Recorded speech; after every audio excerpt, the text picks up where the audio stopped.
Week 2, axle clean and press. So today I have a ton of footage for you guys to see. This is one set from all of my accessories plus all of my pressing warm-ups and working sets. So let's get straight into it. The purpose of the beginning of this training cycle is to develop my pressing power. And so as we do that, we will be utilizing the push press quite a bit. I actually did make a mistake. I meant to utilize a little bit more strict pressing on this day, and we will probably utilize a little bit of strict pressing in week 3 and a lot of push pressing in week 3, 4, 5, maybe even 6, and then we're going to be switching over almost exclusively to the split jerk. And here we have some sets of 185, doing some strict pressing, some push jerking, some push pressing, and then a little bit of a split jerk, a little 235.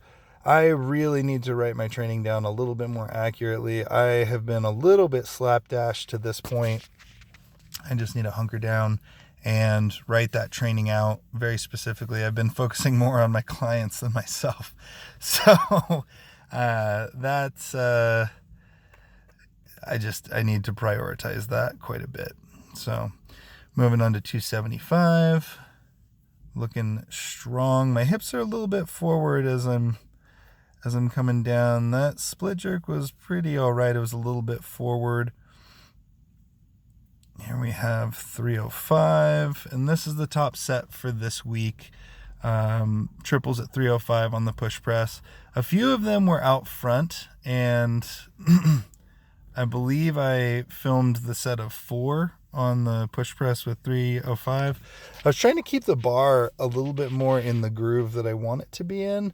I found that when I push press and I'm trying to essentially max effort my push press, my hips come forward and I'm not properly pushing. So if I'm trying to lift a heavy weight for a maximum effort on a push press, I actually fall out of the proper groove to supplement my split jerk. And I think that this is something that's overlooked quite a bit in people's training. They, what's the phrase? They miss the forest for the trees. And you can get so focused in on developing this accessory movement, this movement that you are attempting to benefit from, that you can actually lose sight of the ultimate goal, and you can develop a habit that is detrimental to your overall goal. And so I'm really trying to keep my hips back a little bit more, trying to focus on driving the bar directly overhead, even though that stays a little bit forward and it doesn't allow me to push press quite as aggressively or quite as much weight. Keeping myself aware that this is an accessory movement and we are developing the strength in this movement to supplement the actual split jerk. So here we have a slightly more aggressive set. I was getting a little irritated with myself. I had a couple good repetitions with 305 on the split jerk, and then it started falling apart and I started getting irritated. You do see me in some different shoes. I talked a little bit about some of my knee and foot issues. I am still on the search for some good insoles, something really stiff that can handle quite a bit of weight. I don't want gel insoles that are going to be sloppy and moving me all around when I have over 400 pounds pressed over my head. That would just be no good in general. And right now we see a couple repetitions of no weight, me trying to kind of find that groove. And looking back over this video, I'm kind of rushing. I'm very impatient.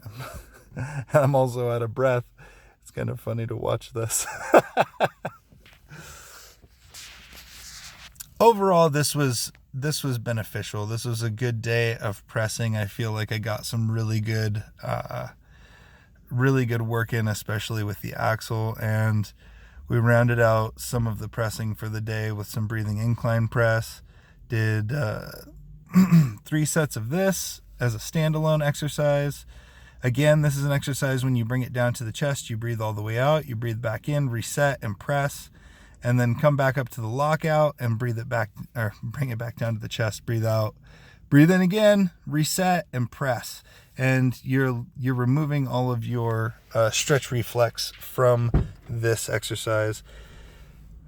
After that movement, I moved on to the dips and some pull apart supersets.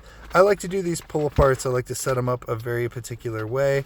I like to double over the band like this, and then I double it over again once in my hand, and this allows me to release a proper amount of band to make the movement harder when it is usually easier. So you'll see what that means in just a moment. So we see a little bit of tension in the beginning and a lot of tension towards the end. And this is one way to modify the resistance or kind of generate some accommodating resistance in this exercise. With this exercise, I also like to use a bit more high volume, and with this superset in particular, I like to use short rest periods. Since both of those movements are relatively light for me, I really try to work the muscle into more of a state, well, close to a state of failure, truthfully. And then another superset we have here is a lateral raise and a ring tricep extension. So this ring tricep extension, I don't think I've featured it on the YouTube yet. It is an exercise that I used to call Tricep Exploders because it can, or elbow exploders, because it can definitely make you feel like your elbows are going to explode. And the way that I like to do this is I drop the rings to a certain level, either the bottom of my knee or my feet, and the higher you start out, the easier it is. And I will grab the rings and push them out front. And I typically start the training cycle with a false grip. And actually, you're going to see a really good angle because I decided to talk about this right here, because I think that it's a very important part. I start the training cycle with a false grip. You can see how the heel of my hand is through the ring, and this shortens the lever. It makes the movement easier on the tricep. If I want to make the movement harder, I'm going to shift my hand back, and this makes the lever longer. It makes it really makes the exercise much more challenging, and gives the exercise its name, the elbow exploders. So it definitely can place tremendous amount of strain on those triceps, but it also can make you have brutally strong pressing power. So hope you guys enjoy the video. Feel free to leave a like or share the video. And again, the axle clean and press world record attempt is going to be on April 22nd. That's 7 to 9 p.m. Eastern time, 4 to 6 p.m. Western time. So thanks for watching, and I will catch you guys in the next one.